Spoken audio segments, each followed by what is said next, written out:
Welcome to our channel. Today we how to upgrade your resource planning with Wrike, complete guide step by step clearly. First, sign in to your Wrike account or create a new one if you haven't yet. Once logged in, navigate to the dashboard. Familiarize yourself with the interface and locate the resource management features. Click on the workload section in the top menu. Here, you'll see an overview of team members and their current workloads. Start by adding your team members if they aren't already in the system. To add users, click on Manage Users in the Settings menu. Fill in their details and assign them to relevant teams. Now, let's import your project data. Click on the Projects tab and select New Project. Fill out the project details, ensuring to include deadlines and key tasks. Assign tasks to specific team members based on their availability. Next, use the Task Priority feature to rank the urgency of each task.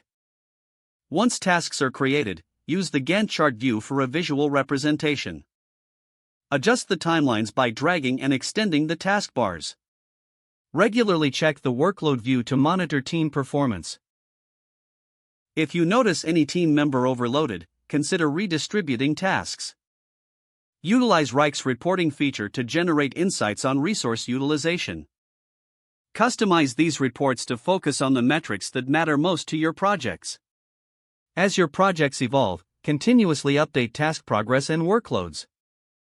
Encourage team members to log their hours directly in Wrike. This will provide accurate data for future planning. Lastly, take advantage of Wrike's integration with other tools for enhanced functionality. Explore add-ons and apps that can further streamline your resource planning. By following these steps, you will effectively upgrade your resource planning with Wrike. Embrace the flexibility and responsiveness offered by this powerful platform. Start optimizing your team's performance today. If the page does not load, refresh the browser or try again in a private or incognito window. Make sure you are using the correct email address, then retype it carefully to avoid small typos.